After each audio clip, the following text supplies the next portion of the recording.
What's going on, cool betters? Pat Gregoire and Jake Bolin Moss bringing you the U.S. Open betting preview show. And of course, we're going to be joined by Andrew Hustler Paterson in just a quick moment.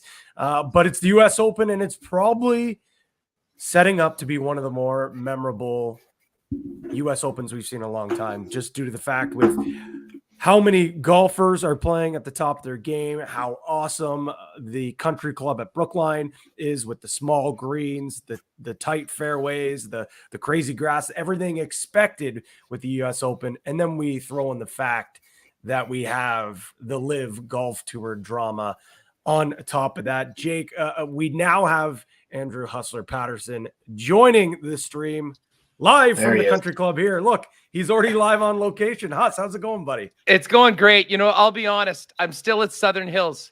I had so much going on trying to be the closer and get Barry Trotz to be the coach of the Winnipeg Jets. I was going from one interview to another and realized that I did not do my signature new background. But I'll be honest, this Southern Hills was so nice.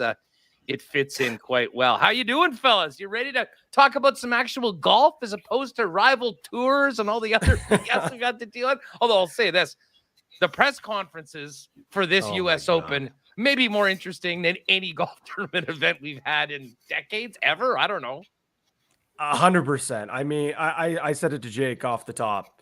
Like, this is going to be one of the most memorable U.S. Opens we've had in a long time. Not just because of how good the golfers have been playing, but this absolute madness and the fact that we actually have these golfers, competing in this major. I know there was a lot of talks that potentially some of the majors wouldn't allow them. Instead, they are in. The press conferences have been unbelievable. Kudos to all the reporters not shying away from asking the tough questions. It's been must see, but I want to get it right into the golf because I think we're doing a disservice continuing to talk about this stuff, even though we love to talk about it. But if the Canadian Open is any indication of what we can expect from the U.S. Open, a very similar field, obviously some bigger names as well, but maybe we'll start with that. How about the Canadian Open? How about that final Sunday? What an unbelievable event. Jake, you were there on Sunday. I was there on Thursday. But it felt like it had some major vibes to it, no? Well, yeah, I mean it was. You were there. I'll say I heard from the players, and I was pretty damn jealous watching it on television. You were there on Sunday, JVM? Damn. Yeah, I was, and you had to jump ahead to get even a glimpse of these guys. So we saw them tee off on one, the big boys there in that Finau, McIlroy, JT group. And then we jumped ahead to like 3, saw them tee off into the par 3. Then we jumped ahead to 7. We had a great look at 7. The pin placement was awesome. Everyone was attacking it. So we saw about 4 or 5 groups, including the big boys, roll into 7. Jumped ahead again to 11. JT ended up right in front of us, his third shot into the par 5, 11 there. It was awesome. It was incredible. And then saw some good approach shots on 17 and then tee offs on 18. And by that point, Rory kind of wrapped it up on 17 after JT bogeyed, he birdied. So I started to make my way out because I knew I wasn't going to be able to see anything going on at 18. I'm definitely not tall enough to be in those 5 or 6 or 7 deep groups there. So yeah, pretty awesome to see those guys right up close. I haven't been to a tournament since I was real young. I went to a Pro-Am for the Canadian Open years ago. But, yeah, pretty unbelievable. And then Rory, it looked like he was going to collapse there, 15, 16, and then 17, 18. He comes with birdie to finish. What a stud. Yeah, this will be an interesting U.S. Open. We'll see who's going to be the talk of the weekend, I guess. Well, that final round was, I mean, listen, my guy Tony Finau shoots a 64, and it didn't even seem like he was really in it until Rory missed those 2 short putts. And think about that. The guy misses 2 3-footers and shoots 62. I mean, it was, and then Justin Rose, bogey. Yeah, I was just going to say. To miss the 59. I mean, yeah. Listen, it couldn't have been any better. And what a day for Canadian golf. Shout out to the Queen, Brooke Henderson, for getting a win as well. It's good times. And listen, I know like the Live will still dominate much of the conversations because of some of the players, but really, if you look at it, it's guys on the downhill and people that everybody hate. And we saw Brooks's Brooks's interview yesterday so much BS. I mean, I've always kind of been a Brooks guy, but even my eyes were rolling yesterday seeing that. I expect that he's probably heading out next. But for right now, we've got all the best in the world going at it in the toughest test in golf. So U.S. Open tomorrow morning. Let's go. That's a perfect time to dive into things. And if you haven't watched one of our preview shows, we always start with the best, and that's our best bets, the outright bets, who we think is going to be the champion of the U.S. Open. Now, Huss, we'll start with you.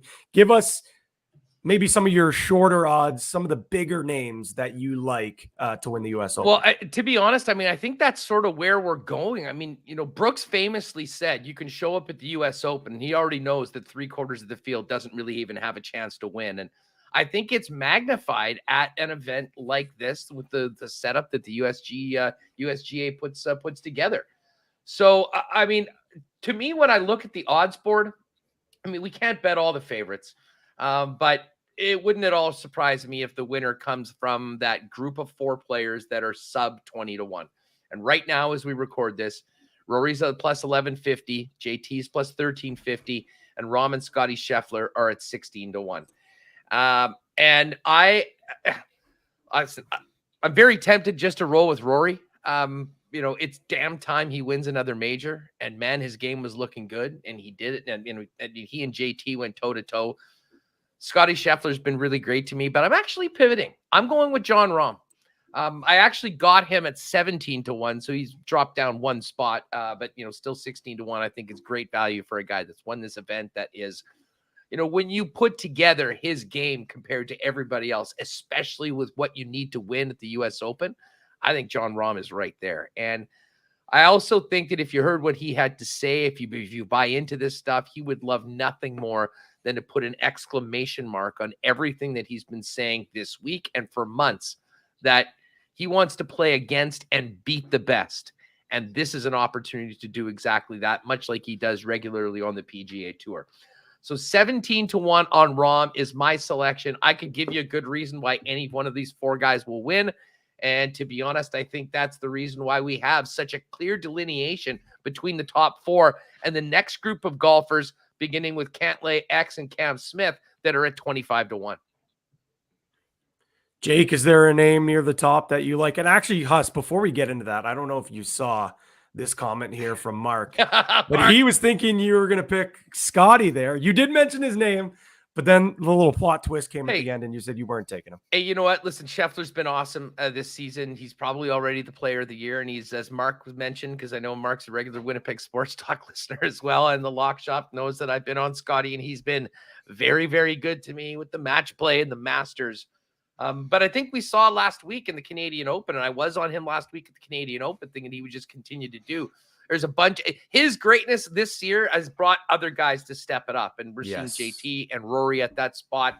And I'm waiting for Jon Rahm to do it, and I'm frankly trying to get ahead of it right now. I think that we are going to have that incredible Rahm tournament, and I don't think there's a better place to do it than the U.S. Open. So that's sort of why I'm on Jon Rahm. But as I said, incredibly tough decisions. You can't take everyone at the top of the board. Or maybe you can just bet the top 4 guys, and essentially you're looking at a 4-to-1 bet with whoever wins. Jake, who do you like at the top of the board? Oh, I want to mention before I get into a couple of my picks here, I read this Washington Post article, and a lot of what you guys have talked about, the best players in the world tend to step up when it comes to the U.S. Open. Last 12 winners ranked inside the top 30 official world golf ranking. Last 12 winners each had a top 25 previous U.S. Open finish. 8 of the last 10 posted a top 10 in one of their last 2 major starts, and 10 of the last 13 were actually first-time major champions. So there's only a few guys on this list that kind of meet those criteria, plus there's some more criteria, obviously, in this article that I read. So I kind of have a little theme here, similar to what I did for the PGA, where I was kind of focusing on the American golfers, and, of course, JT pulls it off, and an American wins once again at the PGA. I'm starting off with Cantlay, right outside of that top 4, like Huss said. He's got 3 top 3s in his last 4 starts. He had a missed cut at the PGA, which doesn't look too great in terms of his major performance. 4th in official world golf ranking, He tied for 15th at the 2021 U.S. Open, so that kind of meets that top 25 U.S. Open finish. He's top 25 in strokes gained tee to green, and this is a guy looking for his first major, so that kind of fits into that 10 of the last 13 were first-time major champions. This is the type of guy I could see coming through in a big moment like this. We saw him win the FedEx last year, won that big money tournament, and he's been solid in the last few starts, like I said. So I got Cantlay at 25-1, looking to pick up his first major at the U.S. Open. I was riding the Cantlay train for a little while, but then our friend JD Bunkus, when I was on the morning show, I mentioned Cantlay, and he's like, I love that pick. Great reasoning. And then he goes, Cantlay.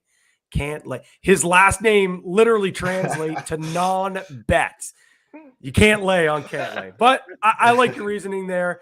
And I'm totally agreeing with you guys. I think one of these top dogs are going to win this tournament. And I think you can make a great argument for about 5 or 6 guys near the top. But for me, one of the guys that is playing not only the best golf in the world right now, but definitely the best golf of his career, and that's JT. He's finished in the top 5 of his last 4 starts, including that historic comeback in the PGA Championship. He's finished T10 or better in his last 6 of 10 starts. We know how good he is with his irons, but it's been his putting that has just elevated him into a completely top golfer in the world. And he's top 20 in just about every single analytic that you look at. But the thing that you won't find in a spreadsheet or punching numbers in a calculator is the grind, the grit, the determination, the mind over matter that he has developed over his game over the last few years. And I think we might now see a run of majors for JT. And there's no doubt he wants to pick up number 3 this weekend and tie his buddy Jordan Spieth. And I think this could be a moment where we see JT take his game to the next level. Well, and we saw it. He had to do it. I mean, Rory was on the verge of running away with things on Sunday afternoon, and he put 5 birdies in a row together and like 6 in the 8 holes. It was incredible. I mean, the guy's nails. I mean, we could go on for a long time about each one of these guys. I could give you 10 minutes on why Rory McIlroy can win, and we'd all sort of be sleeping on the guy that has been the best player all year long, despite a little bit of a dip lately in Scotty Scheffler. But there is some interesting numbers. Like, I'm not going to be going down and hitting bombs like we normally do with the 80-1 or 100-1. But I do think there's some guys that we should be talking about in between that 25 and 50 range, despite the fact that I'm out on Cantlay. He's on my personal suspended list after his performance at the PGA Championship when I was on him. Well, you said it. Let's hit those guys. I got 3 guys. I got 3 other guys that I'm hitting on outrights, and one of them is Vic Hovland. Victor Hovland's game, I think, sets up perfectly for the U.S. Open. He is incredibly well-rounded. He hits it long, and he has shown an aptitude of being able to get up and down, and that is going to be so key for this. This horse is a beast. I think, the greens are very small. We're going to need to see guys that have really good short games and, can come up with big putts when they need it. And, we've seen examples of that consistently throughout Vic Hovland's young career.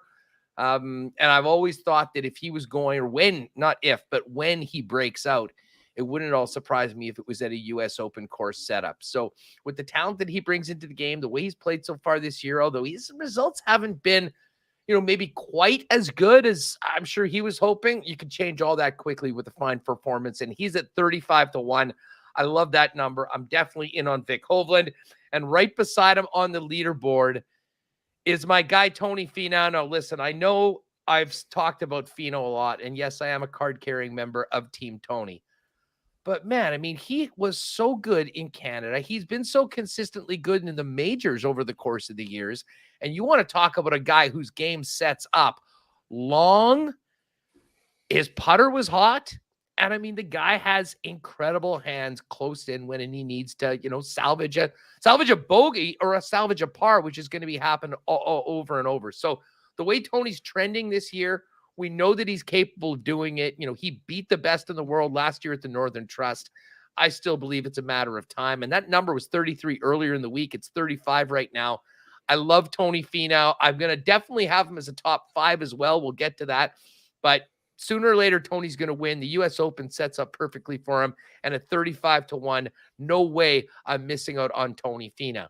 Now, leaning on some of my friends that are more analytically based, one guy's been popping out on a number of models. And a guy that, we've mentioned before, and I do think has just some sublime talent that at one point is going to manifest itself into raising a major title, and that's Sungjae Im. But there has been some steam on Sungjae. He opened up at 50-1 at Coolbet, which was probably the best number out there, and a number of people have got on him. The number is down to 45 right now. But I really do think that Sungjae Im is a player that people should be paying very close attention to. I'll maybe touch on him and a couple of exotics later on. But for a bit more of a long shot, and I think when you're talking U.S. Open, 45-50-1 truly is a long shot because, as I said, I don't believe we'll be talking about a player beyond that. Never mind winning the tournament, but in the mix or in that final group. So I'll tell you what, going from here, Sungjae's on the card, but the guys I like the most, Rahm, Finau, and we're going to put Vic Hovland on the card as well. Those names are usually on my card, and I'll give a little bit of a spoiler. None of them are on my card, but I do like those plays. Huss. Thank Jake, God you're not mushing me this weekend. I know. Oh, I know. great. The mush is not coming for you. Don't worry. Jake, any mush coming for you on your card? Have I mushed any of your picks here? We'll have to wait and see. Go ahead. I don't know, Pat. I got a couple more outrights myself. I'm going Colin Morikawa. 33-1, right in that range that Huss was talking about, just inside that 50-1. He's got a top 5 major finish this year at the Masters, 2-time major champ, so that doesn't necessarily bode well for that looking for that first major, but we know he can do it on the big stage.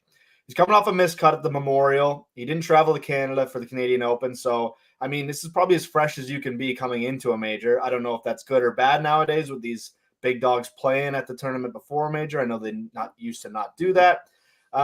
So, I mean, he's going to be fresh. He was T4 at last year's U.S. Open at Torrey Pines. And then back to the World Golf Ranking, 7th in the World Golf Ranking. I'm staying with these top 30 guys if I can. And Morikawa, I mean, we've seen what he's able to do. We saw what he did at that PGA Championship just a few years ago.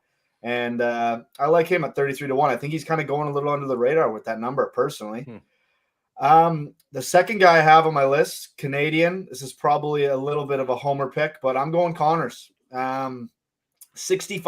I thought that was pretty big. He really hasn't had a good U.S. Open resume, and that's probably why he's down there so low. 3 missed cuts at the U.S. Open, but 13th in scoring average on tour.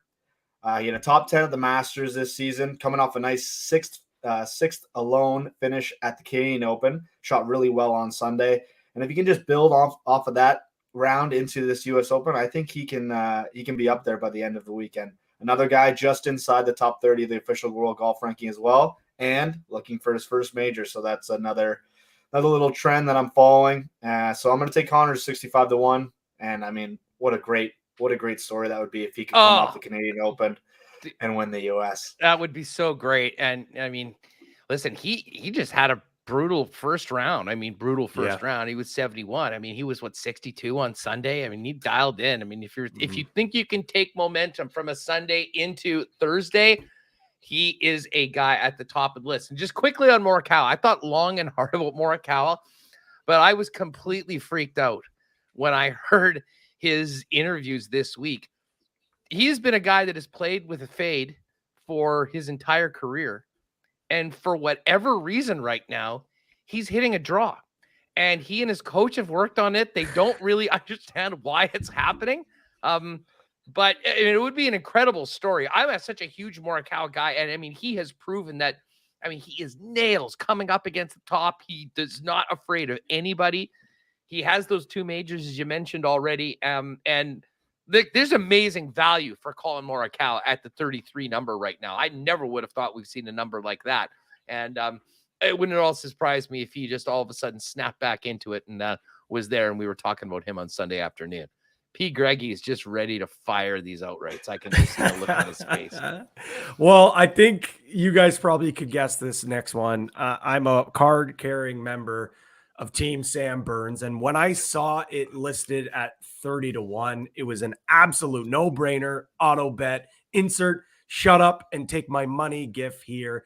And this number really doesn't make much sense to me, to be quite honest, when you look at his recent form, because there really is not many golfers on planet Earth right now playing better than the former LSU Tiger. He has 3 victories this season, including a win at the Charles Schwab last month. He sits second in the FedEx Cup rankings right now, and he is 9th in the world rankings. And we saw how good he was at St. George's this past weekend. He finished T4, and he's the only player on tour right now that ranks in top 5 of strokes gained approaching the green and greens hit in regulation. Huss, you already mentioned this before. These greens are absolutely tiny. So that is going to be 2 major stats that are going to come out and play in this tournament. So I saw his elite ball streaking up close and personal at St. George's this week. I was already all in, but seeing him up close and personal just made me push all my chips in. I'm on Sam Burns at 30-1 to win this thing. And I was not going to hit a long bomb here. And I don't even know if you really call this a long bomb. But just because how we talked about it, we think this is going to be a big name. Oh, well, a guy who's maybe not a big name right now, but I think he has the potential to be a big name. And maybe it's not this weekend that he gets it done, but he is eventually going to get it done, is Davis Riley at 80-1. And since missing the cut at the RBC Heritage, he's finished in the top 20 in 6 straight events, including 3 top 5 finishes in that Charles Schwab, which has been mentioned a few times now. Since he's entered the tour, he's been so good with his short game, but his consistency off the tee with the driver and his improved iron play has been tremendous. In the last 20 rounds, Riley actually has the second best stroke gains total of any player on tour. He's played this course before, back in 2013 at the Amateur US Open. So I mentioned it. I don't know if he gets it done this time around, but I wanted to add a little bit of a long bomb. And I think this is a guy that we're going to be hearing his name more and more when it comes to not just the majors, but I think every single week when we're talking about PGA golf. Riley's a name. I'll be honest, I wasn't that familiar with him up until a couple months ago, and his name is up there over and over and over again. And, it's interesting, and we won't be able to go through all of these, but his name did stand out when I was reviewing the tournament head-to-heads, which is another interesting spot. I've got one of those to give out later on, but another thing where you need to give yourself a little bit of time on the Coolbet odds board before you finish up and get ready for tomorrow's tee off. Budget some time because there's a lot to review. Yeah, there's a lot to dive through. So let's continue on. Let's get into maybe some of our top 5 bets. Haas, I know you've got a couple there. Well, I've got 2. I mean, I'm going to roll with Tony. Tony's consistently, you look at his major. Listen, he doesn't have the major, but if we're talking about if they gave out awards for top 5s, top 5, top 10, Tony was a nickname that he got for a long time before getting into the winner's circle of some other tournaments. Now it's time to get the win. But at plus 550, the way that he's playing right now, I kind of rolled out the US Open. I love it. But maybe my favorite one that really stands out is Shane Lowry at plus 450. Lowry has been a top 20 machine as of late. And he's a guy, we saw him again looking great in the top 10 and, on the top of the leaderboard that was just out of that top group on the weekend at the RBC Canadian Open. And, a guy that's won a major championship before.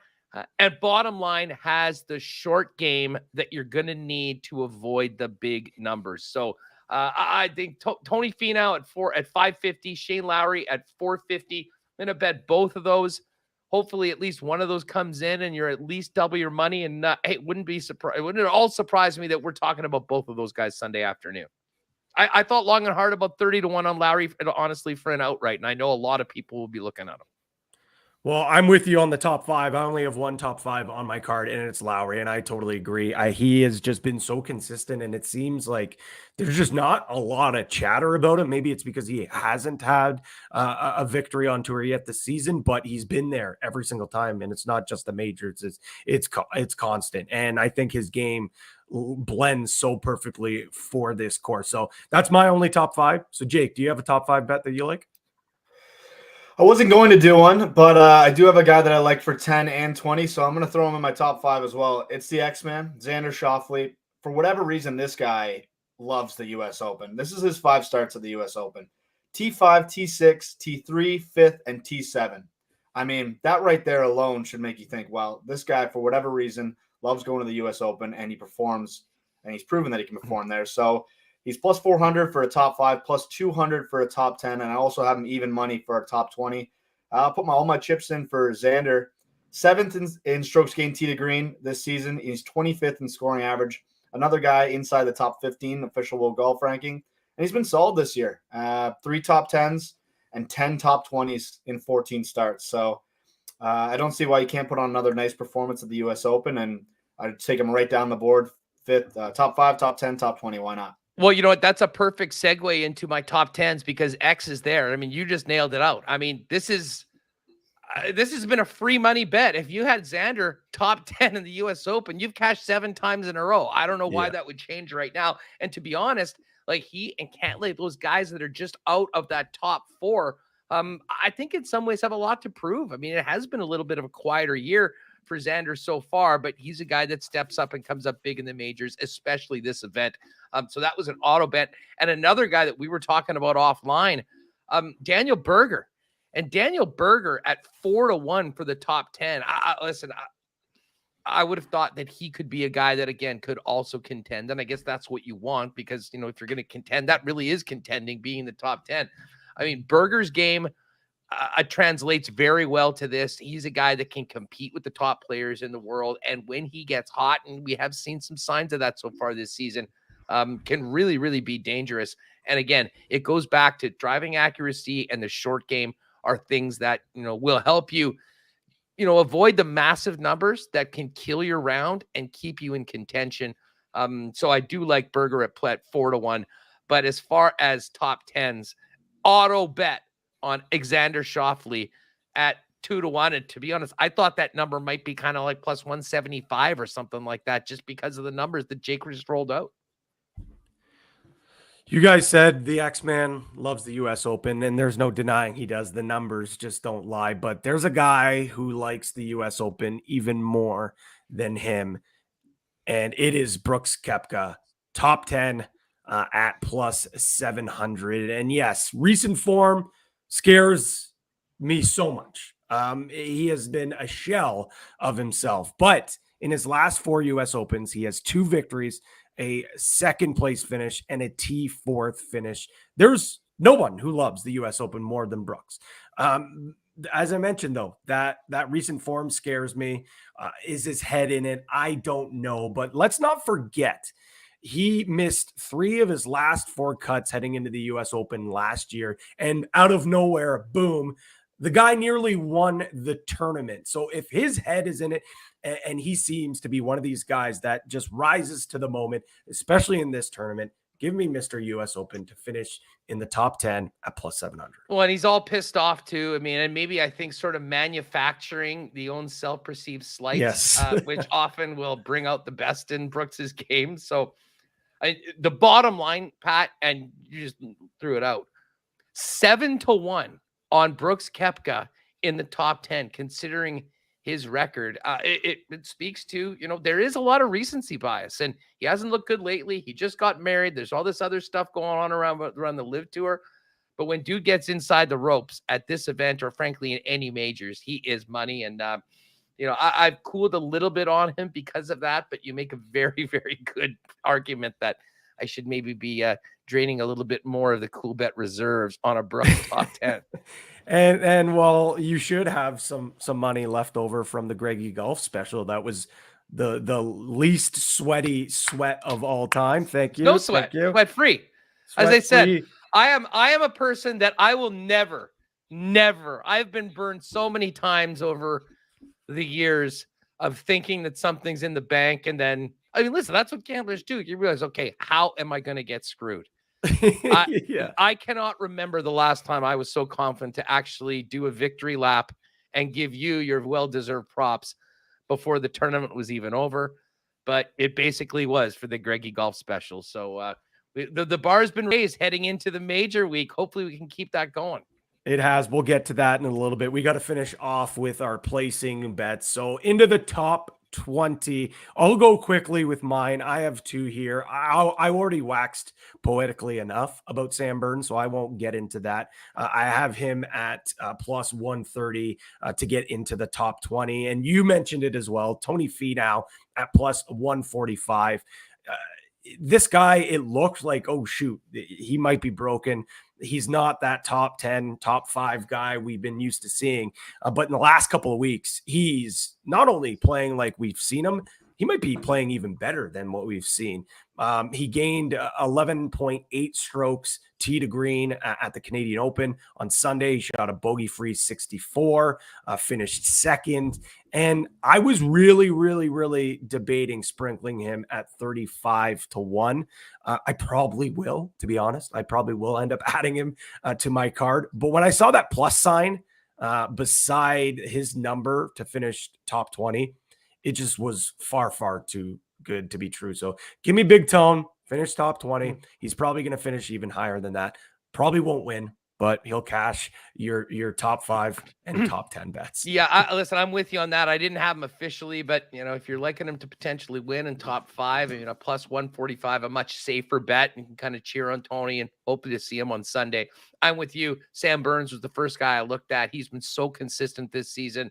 I do think he has a game. I mean, I'm not necessarily as high on him to take out some of the top guys, but a top 20 at plus 130, I'm fully in on that. And I'll throw Shane Lowry in as well. I know we've talked about Lowry. It's the same number, plus 130. I would be very surprised if he wasn't there in the top 20 at that point. And our boy Mark says, I like Shane Lowry. He loves the top 10 and the top 5 bet as well. So Mark's riding with us. He's fired up to see lots of Lowry love. Jake, any Lowry love in your top 20 bet? No Lowry love, and there was a few more top 10s I didn't get a chance to get to. I'll just quickly, we've already touched on these guys. JT plus 140. The guy's a top 10 machine. 10 of his 15 starts this season. He has just one miscut. The guy's a psycho, so I don't know how you can't sprinkle that. That feels automatic. And then Berger. I know Huss touched on him already. He was tied 7th at the 2021 U.S. Open, 15th in driving accuracy, which I know you touched on as well, Huss. That's a big stat this week. I think hitting these fairways is going to be a big deal. That rough looks gross. Top 20, I got Abe Answer. I know we're going to touch on him a little bit in our special. Plus 250. He had a top 10 in his last major outing. 3rd in driving accuracy on tour. 20th official world golf ranking. So it's another guy I thought there's some solid value there for a top 20. Didn't do too well at last year's U.S. Open, but I think he can get in there. Just the driving accuracy alone, I think, is going to be, like I said, huge for this tournament. Stay in the fairways, get to the greens, and kind of just make pars and hope for a few holes that you can attack. But we know the scoring at U.S. Opens tends to be low. I think it was 5 or 6 under last year was the winner, and then the year before was, I think, 6 under as well. So, and then I think the year before that was even over par. So yeah, it doesn't tend to be a low scoring tournament. Tends to be guys who can hit fairways and hit greens in regulation. And I got Abe Answer there for a top 20, like I said. So Huss, it's time for everyone's favorite moment of the show, Hustlers Exotics.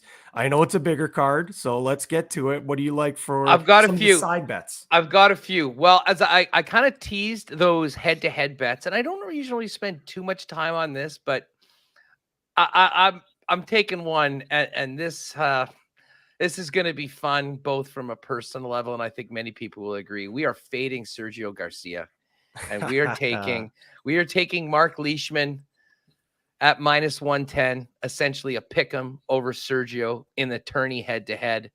I'm very interesting to see how Sergio handles this, because in addition to all the controversy of him defecting to the Live Tour, He's going to be doing it in front of a packed crowd of drunken massholes that are going to be on him probably more than any player in the tournament. Like, do I think Phil's going to be getting grief all weekend? No, probably not. Most of the other guys, no. Sergio, yes. I think Sergio. Listen, I wouldn't be surprised if Sergio doesn't make the cut and sprints to the rental car after the round on Friday to get the hell out of there and get back overseas. So I'm taking Mark Leishman at -110 over Sergio. And by the way, I was also thinking about a head-to-head of Sungjae Im, who I'm very high on, versus Hideki. The number on that is -103 for Im. Hideki, I want to say, is -119.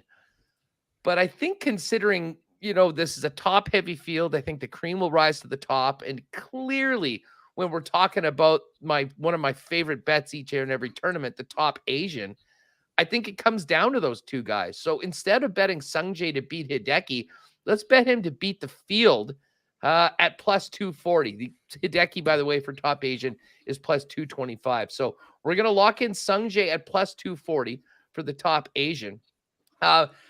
This is a great one, and this is new. We've never had a chance to bet on this before, but we also have a group for the top live golfer in the tournament.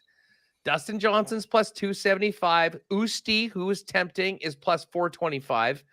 Taylor Gooch is 5-1. But I'm going with the bad guy, Patrick Reed, at 6-1. Now, and the thing about Reed in this situation is that he's been used to, and frankly, he has risen to the occasion. Yep. And giving the big FU to everyone that has been going against him, that can't stand him, that thinks he's a cheater. We can go down the long list of personality traits about Patrick Reed that people hate. That being said, the dude is nails, and there's few golfers in the world that can block out the noise more than Patrick Reed, and he has as sublime a short game as just about anybody. If his putter's working, he should be there. So I don't have a lot of confidence in DJ with where he's at right now. As I mentioned, Usti, I could certainly see him contending. He's a guy that probably worries me, but it's 6-1. It's certainly not Sergio. It's not Bryson. It ain't Kevin Na. It's not Brandon Grace. It certainly isn't Phil Mickelson or Dick Bland. So to me, this is essentially a bet of Pat Reed against Gooch Usti. And listen, I just think that his mentality is so much better to handle the situation that he's in right now. And frankly, this might bring the best out of Patrick Reed. So 6-1, top live golfer. Give me the bad guy. And there's one group that sort of stood out to me, and we have not mentioned this guy yet. But in Group B, we've got Pat Cantlay, Cam Smith, Matt Fitzpatrick, Jordan Spieth, and Colin Morikawa. We've talked about Cantlay. We've talked about Smith, Morikawa. I was on Matt Fitzpatrick last weekend. He's been great as of late, faded on the weekend. But I'm actually throwing my nickel down on Jordan Spieth at +385. We don't need to go down his long list of accolades and major championships and U.S. Opens before. But we talked about, listen, if he can keep the ball out of the rough more often than not, his ball striking and most importantly, his magical short game is going to be the difference, I think, for Jordan Spieth against the rest of this field. And there's been some real signs that Spieth is close to regaining the form that, left him for a couple years heading into last season and puts him right back in those final groups with the likes of Rory's and JT's. So at +385, I got some value on Jordan Spieth. I'm taking him over Cantlay, Smith, Fitz, and Morikawa in tournament Group B winner. And again, there's 4 groups: top Englishmen, Swedes, rest of the world, South African, Asian, Japanese, top Canadian as well, which I know you guys might hit. But the one I was really interested in was the top live golfer. But those are my 4 exotics that I've got already locked in.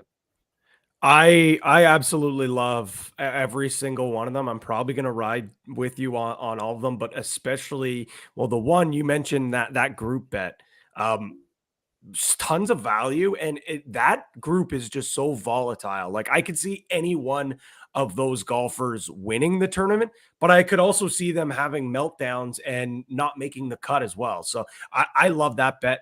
I'm a big fan of that bet. I absolutely love the top live bet with Patrick Reed. I don't want to cheer for him. I do not want to cheer for him, but I would love to see the chaos. And he is the most fun golfer to hate. And you said it. He plays the bad guy so perfectly. And I was listening to the First Cut podcast earlier this week, and Jonathan Coachman brought up that, could you imagine Patrick Reed and Rory Smith, a rematch of the Ryder Cup back in 2016, with everything that is Who the going hell's on? Rory Smith? Sorry, Rory Smith. What am I talking about? I didn't want to call him out, Huss. I didn't want to call him out. Sorry. I couldn't help but jump all over him on Yes, that of one. course. Rory Smith's actually a former lacrosse fighter. But no, if you had Rory and Patrick Reed playing that rematch in 2016, I think that would be just perfect. I would be so good for golf. It would be just like injected. I was there into for my that, veins. by the way. I was there for that. Come at on. Hazeltine that day. That's part of the reason why I'm Ryder Cup guy now and so hooked on it. I mean, a buddy. Well, how could you not We be? went there. It was the most captivating, incredible sporting event I'd ever been a part of. It was why I went last year. Why I got in the lottery, and it was that match. I mean, the going over the top each other on the 9th hole was something that I'll never forget. And I'm with you. A real Reed McIlroy in the final group at a major, Like, would right that before not he be- goes to the Live Tour. Like, That's what I mean. mean. This is straight up NWO, WCW. I mean, for all you wrestling fans, you can really get into this, and we all know which side the bad guy's on. Like, and it would be a sign off, like him flipping the bird on the way out, like going off to the lifter. I think it would be just electric television. And Rory, obviously, he's the face of golf. He's the savior. He's going to be, he's the one that is going to hold the PGA Tour and bring them to the promised land and fight off the bad guys. I just think it would be perfect. I think it would be so good.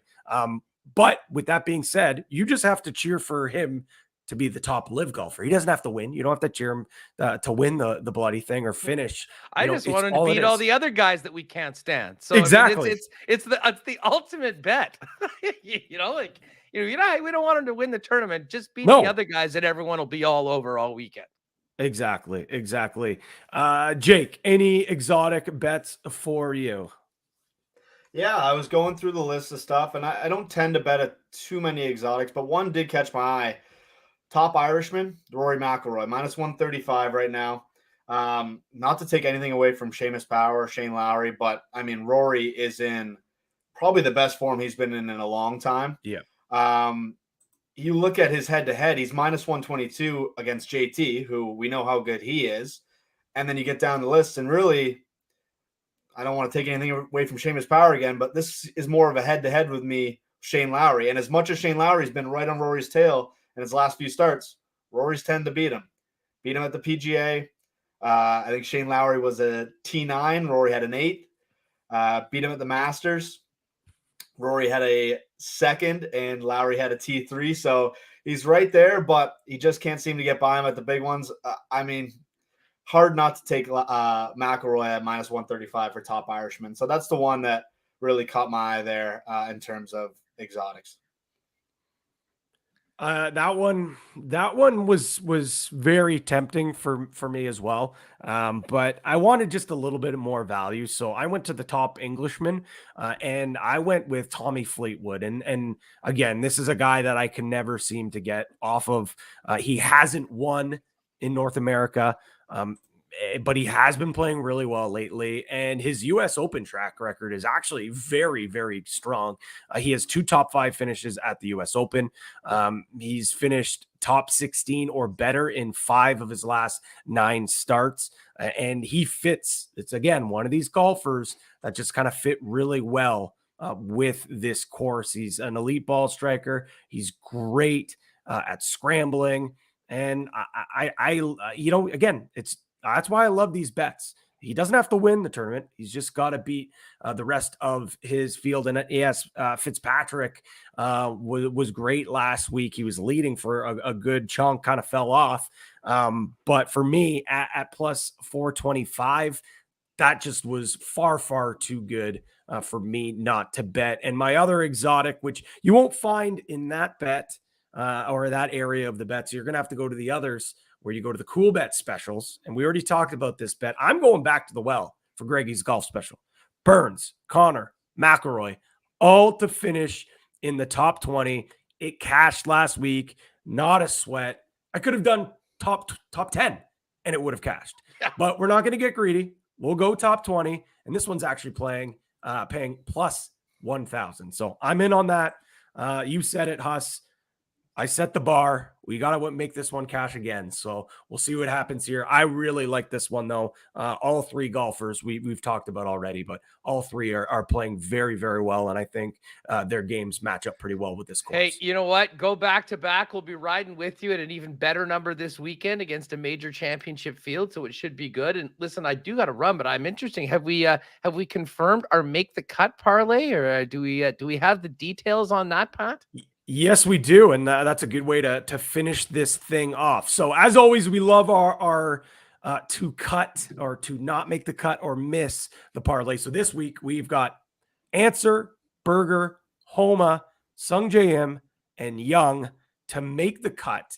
And of course, the petty Bryson DeChambeau haters that we are, we threw him in the mix to miss the cut. All of that combined together, plus 650 exclusively at Coolbet Canada. Again, if you hit the Coolbet specials tab on the side, or if you're on mobile up at the top, you'll see our specials there. You'll see the Gregie's golf special and plus 650, great number. But the kicker, we get to cheer against Bryson DeChambeau. Well, and you know what? I mean, listen, this was a winner, an 11-1 winner we gave out, I guess, at the Masters. Yes. And there was 5 guys to make it and Bryson to miss. And yeah, we had a bit of a well, that was Mac Hughes with that miracle bunker shot for birdie on 18 to make it. So shout out Mac. But Bryson last year in this tournament, I think was something like, I don't know, 12, 13 to 1 to win.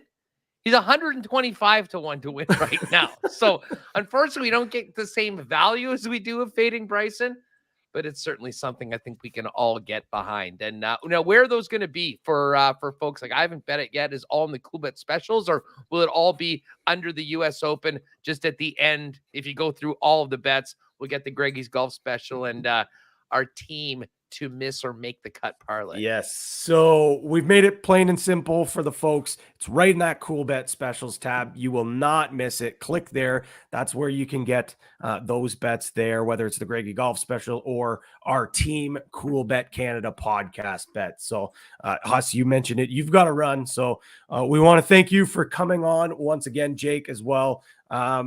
Always a pleasure to have you guys both. We're fired up for the US Open. I can't wait. I think this is going to be one of the best majors that we've had in a long time. You know what? Me too. And I'll tell you what, we'll get ready to do it again for the Open Championship. I'm down for FedEx playoffs, and let's make a date in 51 weeks. We got to do this for the Canadian Open last week. Once we got to Thursday, I'm like, what the hell? How did we not do something like this for us? Our national championship. That being said, we're south of the border this week. It is going to be awesome. Cannot wait. And guys, I like our picks. I think we're getting into a groove here. I think we've kind of identified our successes, and let's build on it going forward. I think some of these exotics are going to like it. And let's just hope one of us has tabbed the right guy to be holding up that trophy at the end of Sunday's action. If you're joining late or if you join halfway through, you'll be able to watch this back on YouTube or on Twitter or even on our Facebook page as well. But we'll be tweeting out our picks. And if there's any ads to the cards, which there's probably going to be a couple, we'll tweet those ones out as well. And Huss, I like that idea. Next year, we're going to do the live show. But you know what? Screw it. Let's have you out. It's at Oakdale in Toronto. Let's fly you out. We'll do a live. We'll pick a location. We'll do a live show. We'll get it done. I'm going to text Uncle Chris and say that's just been booked right now. So we'll do it. But anyways, guys, Beautiful. Thanks for having me. Enjoy the US Open. Let's get it. All righty, let's get it indeed. So you can check out all those specials at Coolbet. Of course, you can place all your wagers there as well. Be sure to follow us and subscribe to all of our channels at Coolbet Canada. For everyone for tuning in, we want to thank you. And as always, stay cool.